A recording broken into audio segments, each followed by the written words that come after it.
Hello guys, welcome back to micro online service Aastha. दोस्तों, आप सभी का बहुत बहुत स्वागत है। आज की इस वीडियो में हम बात करने वाले हैं आंगनबाड़ी कार्यकर्ता और आंगनबाड़ी सहायिका के जो नया फॉर्म आया है उसके बारे में। यहाँ पर देखेंगे 2026 का ये नई वैकेंसी आया है। तो यहाँ पर देखेंगे chayan.mponline.government.in ये पोर्टल रहेगा। इसी पोर्टल से आपका फॉर्म भी भरा जाएगा, इसी पोर्टल से आपकी सारी जानकारी आपको कलेक्ट होगी। यहाँ पर आपको द्वितीय चरण, देखिए प्रथम चरण में हमने पहले फॉर्म भर चुके हैं। अब यहाँ पर आपको द्वितीय चरण इसके ऊपर क्लिक करना होगा। जैसे आप यहाँ पर क्लिक करते हैं तो यहाँ पर पूरी जानकारी आपके सामने दे चुके हैं। देखिए, ये अगर रूल बुक अगर आपको पढ़ना है, कार्यकर्ता और सहायिका के आपको रूल बुक निर्देश वगैरह कुछ पढ़ना है तो आपको यहाँ पर क्लिक करना होगा। यहाँ पर आंगनबाड़ी कार्यकर्ता और सहायिका का फॉर्म भरने से संबंधित निर्देश के बारे में आपको समझने के लिए आपको सेकंड वाली लिंक के ऊपर क्लिक करना होगा। विज्ञप्ति में कितने कितने पद आपके जारी किए गए हैं वो आपको थर्ड नंबर से आपको जानकारी मिल जाएगी। यहाँ पर आपका फॉर्म रहेगा। देखिए, सभी की जानकारी के लिए मैं बात बता देता हूँ। 31 जनवरी 2025 से तो 10 जनवरी 2026 तक आपके फॉर्म चलने वाले हैं। यहाँ पर भुगतान की जो लिंक है वो भी दे चुके हैं। यहाँ पर आपकी जो है स्लिप वगैरह निकालना है, ये सारी जानकारी आपको मिल जाएगी। हम एक एक जानकारी को समझने वाले हैं। सबसे पहले हम थोड़ा इसके बारे में समझ लेते हैं, फिर मैं आपको फॉर्म भी भर के बताऊंगा कैसे फॉर्म भरना है। ठीक है, सबसे पहले हम इसके जो दिशा निर्देश है, कौन कौन फॉर्म भर सकेंगे, ये पूरी जानकारी आपको समझ लेना है। यहाँ पर देखेंगे ये इस प्रकार से वैकेंसी का पूरा डिटेल आपके सामने देखने को मिलेगा। इस फॉर्म में, इस वैकेंसी में आपको मैं पहले बता दूं कि इसमें योग्यता कौन कौन सी लगने वाली है। और यहाँ पर शैक्षणिक योग्यता के बारे में आपको समझ लेना। आंगनबाड़ी कार्यकर्ता और सहायिका पद के चयन के लिए महिला अभ्यर्थी के न्यूनतम शैक्षणिक अर्हता 12वीं पास होना चाहिए। सिर्फ 12वीं पास हो तो आप यहाँ पर आवेदन कर सकेंगे। तो इसमें न्यूनतम योग्यता की बात करें तो सिर्फ 12वीं आपका पास आउट होना चाहिए तो फॉर्म भर सकते हैं।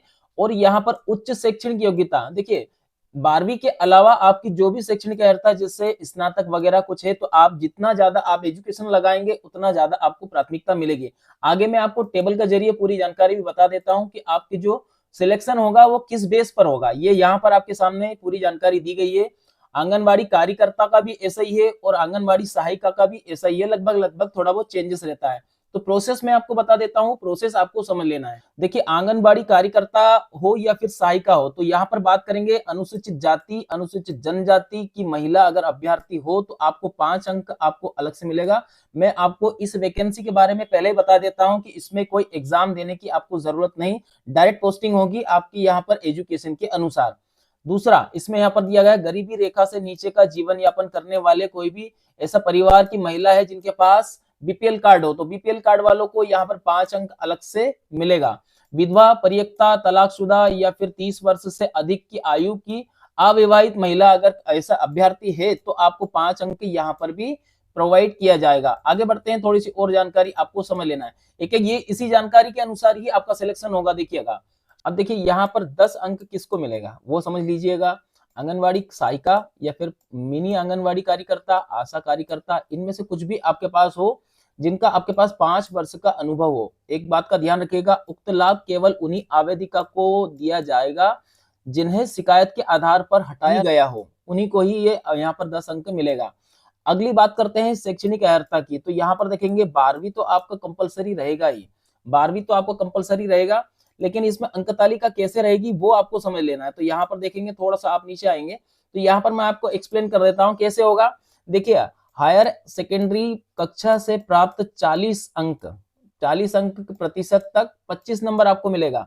मतलब जितने भी आपकी परसेंटेज, मान लो आपका 80% है, समझ लीजिए मैं एक उदाहरण देकर बता रहा हूं, तो आपका 80% है ना, तो 80% में से आपका जो 40 अंक है, ये 40 अंक का 25 नंबर तो आपको यहाँ पर मिल जाएगा। ठीक है ना, इस प्रकार से आपको अंक मिलेगा। 40% तक का तो आपको यहाँ पर कितना मिलेगा, 25 अंक आपको यहाँ का रिजर्व हो जाएगा। एवं 40% से ऊपर के जितने भी अंकों का प्रति 2% पर 1 अंक दिया जाएगा। अब यहाँ पर आपके कितने 40 अंक यहाँ बचे, मान लो मैंने 80 का गणित आपको बताया है तो आपको 40 अंक यहाँ बचे हैं, तो 40 भागी 2 करेंगे तो कितना होगा आपका, तो यहाँ पर देखेंगे यहाँ पर 20 अंक। तो इस प्रकार से आपको यहाँ पर अंक तालिका के अनुसार, और ये यहाँ पर जो सिलेक्शन की प्रोसेस रहती है वो इसी प्रकार से रहेगी। तो यहाँ पर आपका कितने अंक हो गए, अगर 80% आपका है लगभग लगभग, तो यहाँ पर आपको दोनों ये परसेंटेज का कितना हो गया, आपका जो नंबर रहता है वो 45 हो चुका है यहाँ पर ही। अब आगे बढ़ते हैं, यहाँ पर जैसे जैसे आपकी शैक्षणिक योग्यता रहेगी, शैक्षणिक योग्यता में अगर आपने जैसे ग्रेजुएशन स्नातक हो या फिर स्नातकोत्तर जो भी आपने लगाया तो 10 अंक आपका वो भी जुड़ेगा। जैसे जैसे यहाँ पर आप जानकारियां जोड़ते जाएंगे आपका अंक उसी प्रकार से यहाँ पर बढ़ते जाएंगे। इसी प्रकार से आपका सिलेक्शन का बोनस भी आगे बढ़ता जाएगा। तो यहाँ तक तो हमने देख लिया कि 55 अंक तक हमको मिल रहे हैं लगभग लगभग एजुकेशन से ही। अब देखिए यहाँ पर बोनस अंक आपको कैसे मिलेगा। बोनस अंक 10% आपको मिलता है, 10 अंक आपको मिलता है, लेकिन बोनस अंक मिलेगा कैसे वो समझ लीजिए। आंगनबाड़ी कार्यकर्ता या फिर पूर्व से मिनी आंगनबाड़ी कार्यकर्ता, आंगनबाड़ी सहायिका या फिर सेवा काल के दौरान आकस्मिक मृत्यु हो गई है या फिर प्राकृतिक या फिर दुर्घटनावश मृत्यु होने के बाद मृतक के कार्यकर्ता आशा कार्यकर्ता की बेटी आपके घर में जो भी आपके माता है जो पहले से कार्य कर रहे थे उनको किसी कारण से उनका दुर्घटनावश मृत्यु हो गई है और उनकी ही बेटी अगर आप हो तो आपको यहाँ पर 10 अंक आपको मिलेगा।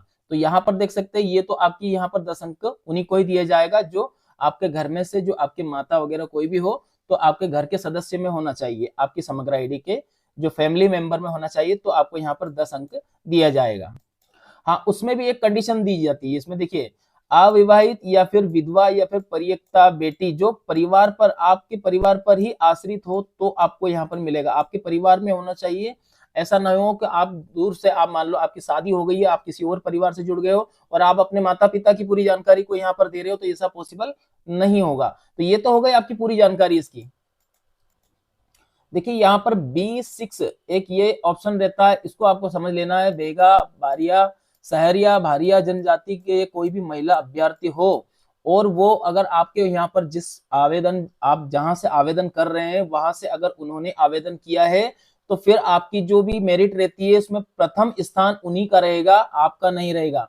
मतलब उनका अगर डॉक्यूमेंट्री के अनुसार पहले प्रोसेस हो जाता है तो पहली प्राथमिकता उन्हीं को ही दी जाती है, बाद में सेकंड नंबर पर सभी के लिए दूसरे के लिए विचार किया जाएगा। यहाँ पर देखिए अन्य वर्गों के लिए आवेदक को आवेदन करने पर विचार न करते हुए विशेष जनजाति के वर्ग के आवेदिका को सीधी नियुक्ति दी जाती है। ठीक है ना, ये उन्हीं के लिए रहता है। ये इनमें से अगर ये जाति अगर है और अगर ये फॉर्म भर देते हैं आप जहां पर आप आवेदन कर रहे हो वहां से, तो फिर आपको समझ लीजिएगा इस प्रकार से रहेगा।